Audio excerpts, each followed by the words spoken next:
வயிற்று புண்ணா அப்போ கவலையை விடுங்க, இந்த கஞ்சியை சாப்பிடுங்க. இது உடம்புக்கு நல்லது. என் பையன் வந்து இது எப்படி சொல்லுவான் அப்படின்னு பார்த்தீங்கன்னா, கஞ்சி பொங்கல் அப்படின்னு சொல்லுவான் அதை. இது என்ன அப்படின்னு பார்த்தீங்கன்னா, 1 டம்ளர் அரிசிக்கு வந்து நான் வந்து 1/4 டம்ளர் பாசிப்பருப்பு எடுத்துக்கிறேன். நீங்கள் கொஞ்சம் கூடுதலாக போட்டுக்கிட்டாலும் ஒன்றும் தப்பு கிடையாது, நல்லா தான் இருக்கும் டேஸ்ட்டாக. அது வந்து 1/4 டம்ளர் நான் அளந்து எடுத்துக்கிறேன். இதுக்கு வந்து வெந்தயம் வந்து உடம்புக்கு நல்லது, ரொம்ப குளுமை கொடுக்கக்கூடியது. இந்த வெயிலுக்கு நீங்கள் வந்து வெந்தயம் சேர்த்துக்கிறது ரொம்ப ரொம்ப நல்லது. இந்த வெந்தயம் எவ்வளோ சேர்த்துக்கிறேன் அப்படின்னு பார்த்தீங்கன்னா, 1 டீஸ்பூன் வந்து சேர்த்துக்கிறேன் இந்த வெந்தயம். நெக்ஸ்ட்டு வந்து பூண்டு பற்கள் வந்து ஒரு 10 பூண்டு பற்களை வந்து சேர்த்துக்கிறேன். பூண்டு பற்களும் உடம்புக்கு ரொம்ப ரொம்ப நல்லது. அது வந்து வயிற்றில் உள்ள வாயுவெல்லாம் அகற்றக்கூடியது. அதனால் அந்த பூண்டு பற்களையும் நான் சேர்த்துக்கிறேன். இது வந்து இந்த கஞ்சி வந்து ரொம்ப ரொம்ப நல்லது. சின்ன பசங்கள்லேருந்து பெரியவங்க முள்ளும் சாப்பிட்லாம். இதில் வந்து ஒரு தேங்காய் வந்து எடுத்து வச்சுருக்கேன். அந்த தேங்காயை திருவிட்டு அதை என்ன பண்ணுறேன் அப்படின்னா, பால் புழிஞ்சு நம்ம எடுத்து வச்சுக்கணும். அதுதான் அந்த கஞ்சியில் சேர்க்க போகிறோம்.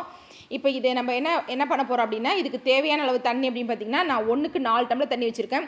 சப்போஸ் ரொம்ப உங்களுக்கு தண்ணியாக வேணும் அப்படின்னா, ஸ்பூனில் சாப்பிட்ணும் அப்படின்னா அது வந்து 5 டம்ளர் கூட வச்சுக்கலாம். இதை நான் வந்து இதனால் குழ நம்ம பொங்கல் அளவுக்கு தான் இருக்கும் 4 டம்ளர் வைக்கிறது. என்னுடைய அரிசிக்கு வந்து 1 டம்ளருக்கு நான் 4 டம்ளர் தண்ணி வச்சுருக்கேன். உங்களுக்கு எப்படின்னு பார்த்துக்குங்க உங்கள் அரிசி வந்தாப்பில். இதுக்கு தேவையான அளவு உப்பு போட்டுக்குங்க. இப்போயே உப்பு தேவையான அளவு சேர்த்துக்குங்க. சப்போஸ் பத்தலைன்னா கடைசியில் கொஞ்சம் உப்பு போட்டு நம்ம கொதிக்க தண்ணி விட்டு கலந்துக்கலாம். இப்போ நம்ம குக்கரை மூடி நான் வந்து ஒரு விசில் வச்சுட்டு ஒரு 5 மினிட்ஸ் கழிச்சு ஆஃப் பண்ணேன். நல்லா குழன்னு நல்லா வெந்துருச்சு. உங்கள் குக்கருக்கு தகுந்தாப்பில் நீங்கள் விசில் வச்சு ஆஃப் பண்ணிக்கிங்க. இப்போ வந்து இந்த பொங்கல் வெந்ததுக்கு அப்புறம் நம்ம என்ன பண்ணுறோம் அப்படின்னு பார்த்தீங்கன்னா, அந்த பொங்கலை வந்து நம்ம என்ன பண்ணணும் அப்படின்னு பார்த்தீங்கன்னா, நல்லா ஒரு கரண்டியை வச்சு நல்லா கடைஞ்சிக்கணும்.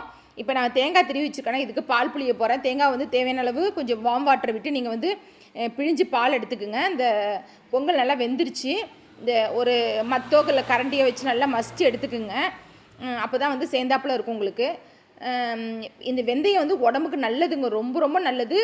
உடம்புக்கு நம்ம குளிர்ச்சி தரக்கூடியது. இந்த வெயில் காலத்தில் நம்ம சேர்த்துக்கிறது ரொம்ப ரொம்ப நல்லது. இப்போ நான் என்ன பண்ணுறேன் அப்படின்னு பார்த்தீங்கன்னா, இந்த அரைத்து வச்ச பால் இருக்குல்ல, தேங்காயோட பால், அதை சேர்த்துக்கிறேன். சப்போஸ் எனக்கு தேங்காய் பால் வந்து ஒத்துக்காது, தேங்காய் பால் வந்து வயிற்று புண்ணுக்கு ரொம்ப ரொம்ப நல்லது, இது கண்டிப்பாக சேர்த்துக்கணும். சப்போஸ் எனக்கு செட் ஆகாது அப்படின்னா நம்ம காய்ச்சின பால் இருக்குல்ல, அதை கூட நம்ம சேர்த்துக்கலாம். அப்போ இதில் வந்து 10க்கு காய்ச்சின பால் தான் சேர்த்துக்கிறேன்.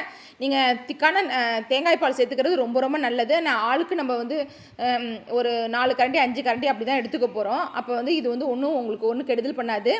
நிறைய சாப்பிட்டிங்கனாலும் உங்களுக்கு ஒன்றும் கெடுதல் பண்ணக்கூடியது கிடையாது. இதுக்கு நான் தொட்டுக்க வந்து வத்தக்குழம்பு செஞ்சேன். வத்தக்குழம்பு ரெசிபி வந்து அடுத்த வீடியோவில் போடுறேன், பாருங்கள்.